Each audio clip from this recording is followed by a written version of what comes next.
You look in the mirror one morning, and there it is, a single red bump on your chin. It feels enormous, even though it's smaller than a grain of rice.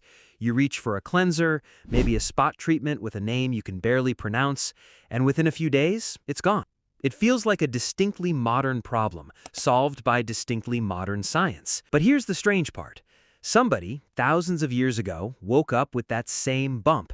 No mirror app, no dermatologist, no chemical peels, and yet the evidence says they didn't just suffer through it, they treated it, deliberately, and in some cases correctly. So the real question isn't whether ancient humans got pimples.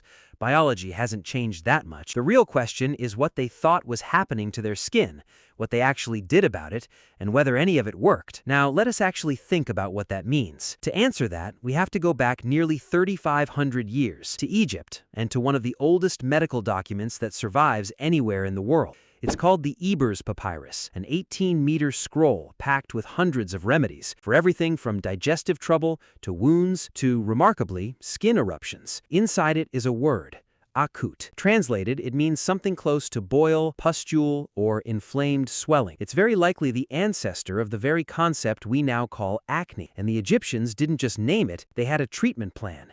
Their go-to remedy combined animal fat with honey, applied directly to the inflamed skin. At first, that sounds unscientific, maybe even a little unpleasant, but honey isn't a random ingredient. It's naturally antibacterial, it draws moisture out of inflamed tissue, and it can genuinely calm irritated skin. The Egyptians had no concept of bacteria. They couldn't have explained why it worked, but they could see that it did, and that was enough for them to keep using it, generation after generation. Egyptian medicine went further than just physical remedies, though. Skin problems were tangled up with belief. Some Egyptian sources suggest that lying was thought to cause outbreaks on the face, as if dishonesty physically surfaced on the skin. The prescribed fix for that version of the problem wasn't a cream, it was a spell, or a charm, meant to correct the moral cause they believed was underneath the physical one. That tells us something important. For the Egyptians, skin problems weren't purely medical. They were also spiritual, a visible sign that something deeper needed correcting. Even pharaohs weren't exempt. Tutankhamun's tomb was found containing large quantities of patchouli oil, a substance valued for its antiseptic qualities, leading some historians to believe even Egyptian royalty dealt with the same blemishes as everyone else and tried to treat them the exact same way. Now, travel a few centuries forward, across the Mediterranean, to Greece, and here the story shifts from spiritual explanation towards something closer to clinical observation. The Greeks gave this condition the name we still use today. Their word was acme, meaning a spot, or a point, or literally the peak of something coming to a head. Physicians as significant as Hippocrates and Aristotle both described this exact skin condition in their writing. That alone tells you something. This wasn't considered a trivial issue. It was significant enough that the most important medical minds of the era took the time to define it, describe it, and attempt treatments for it. Greek remedies leaned heavily on two ingredients: honey, again for its soothing and antibacterial qualities, and sulfur, used as a drying paste applied directly onto the skin. Sulfur has a very specific effect. It helps break down the outer layer of skin cells, reduces oil, and has mild antibacterial properties of its own. The Greeks had no microscopes, no understanding of skin bacteria, but they had centuries of trial and observation, and sulfur kept showing up as something that reliably calmed inflamed skin. Not every Greek remedy held up quite so well. One physician recommended that a person wipe their face with a cloth while watching a falling star, believing the blemish would fall away from the body along with it. It's a reminder that ancient medicine wasn't a single unified system. It was a mixture of things that genuinely worked, sitting right alongside things that had no real effect at all, and separating the two wasn't something anyone at the time could reliably do. So now put both of these together. Egypt and Greece approached the same problem from two very different directions. Egyptian medicine treated skin eruptions as something entangled with morality and belief, alongside physical remedies rooted in observation. Greek medicine moved further toward pure physical explanation,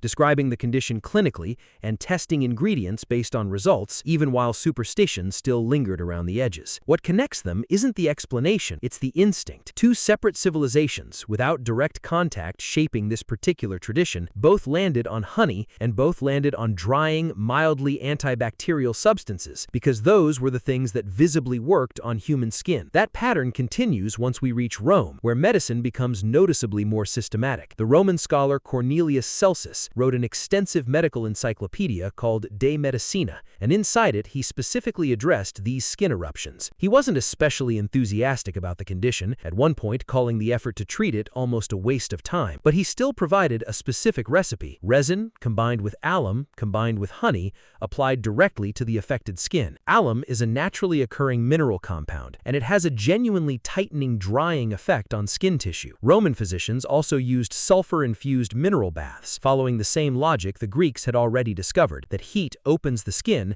and sulfur helps clean whatever sits inside it. And in some Roman treatments, we find something even more specific: salicylic acid, drawn from the bark of the willow tree, used directly on inflamed skin. That detail matters more than it might seem. Salicylic acid is not some historical footnote. It's one of the most common active ingredients in acne treatment today, found in cleansers and spot treatments lining pharmacy shelves right now. A substance the Romans were pulling from tree bark 2,000 years ago is functionally the same compound sapped at the same problem that modern dermatology still relies on. That's the real answer to the question this documentary opened with. Ancient humans didn't just endure their skin problems helplessly. Across completely separate civilizations, without shared laboratories or shared science, they arrived again and again at the same handful of solutions: honey, sulfur, alum, willow bark. Not because they understood bacteria or oil glands or inflammation on a biological level, but because they paid close attention to what visibly worked on their own bodies and passed that knowledge forward. What that really tells us is that the instinct to study your own skin, to notice what soothes it and what doesn't, and to keep repeating what works is far older than modern skincare aisles. It's one of the oldest forms of experimentation people were doing on themselves, using nothing but honey, minerals, tree bark, and careful observation long before anyone had a name for the chemistry underneath it. If you enjoyed thinking through this with me, and you like documentaries that take something as small and ordinary as a pimple and trace it all the way back through thousands of years of human history, consider subscribing so the next one finds you.